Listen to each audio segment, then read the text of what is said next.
Hey, church. We hope you're doing well today. This is a super in advance video to explain something that's going to happen this summer that's kind of unique. Lisa and I are engaging on a sabbatical. Now, a few specifics. What is a sabbatical? Well, after a certain period of time, if you're a covenant pastor, our denomination recommends that our pastors actually get an extended period of rest, of renewal, of recharging. I love pastoring. Pastoring is actually pretty difficult work, and especially in the last year. I'll be really honest with you. It has not meant less hours, it's meant more hours, sometimes doing things we don't even know how to do. You've had to do that too. Engaging with many of our friends in our community who've been going through difficulty, and so often being involved in that process. And so after 7 years, can you believe it? We're a 7-year-old church. The leadership team has said, yeah, Jeff, why don't you and Lisa get some time this summer? So typical sabbatical is anywhere from usually 2 to 3 months. We're going to be gone a month.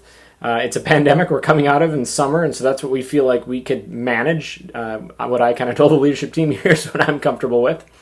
And sabbaticals are actually really good, not only just for renewal and rest for Lisa and I. There'll be several weeks where we're just together as a family. I'll have some solo retreat time just to renew. I have a number of books I'm going to be reading just to connect with God, so I'm healthy.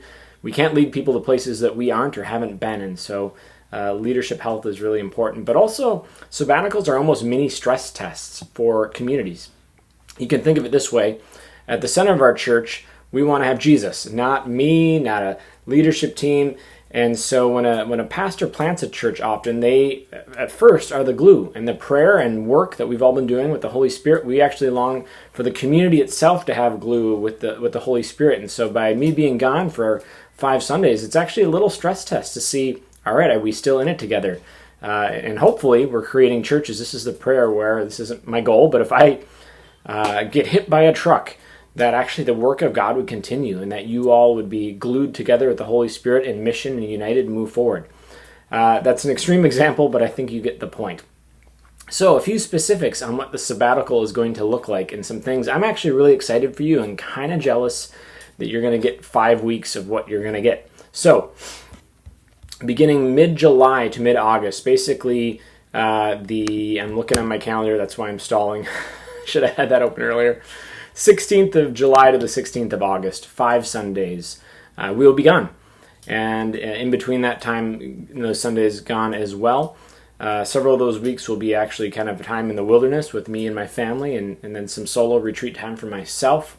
And here's what's really cool. This is actually an opportunity for Cindy and Corey. Remember, we talked about this at our annual meeting. We're helping plant Catalyst White Bear, a network church.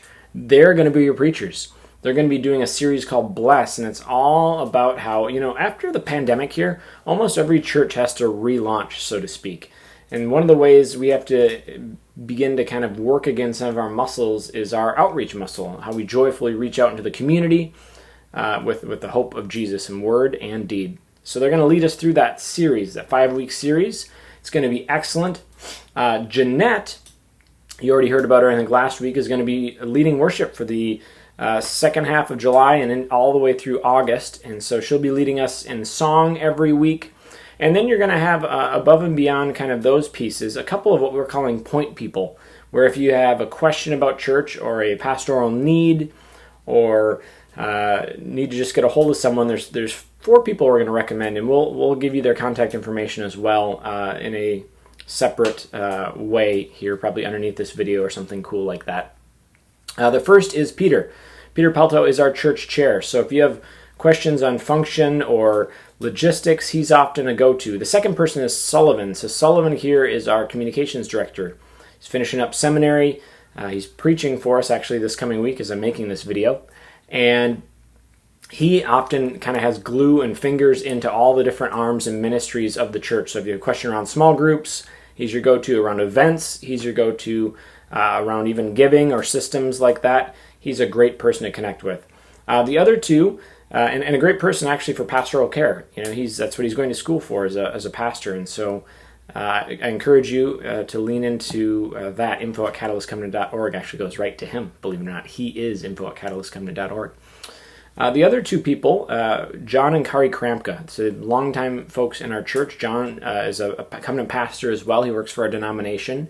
They are incredibly pastoral and caring. So if you find yourself in a place of needing to pray or talk with someone, or there's some sort of kind of pastoral emergency or place that you need to go, they are going to be your go-to.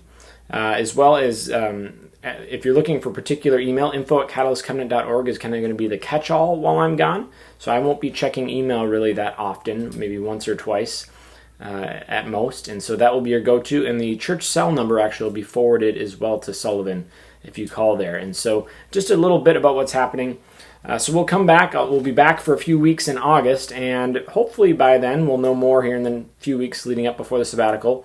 We'll have figured out kind of finalization for details for locations for this fall for us. If you're with us at the annual meeting, we spoke about that. But that's kind of the nutshell of what's going on. So we're going to be renewed and refreshed when we come back in August. We'll do a short little 3-week series I'm really looking forward to on the value of community called Better Together.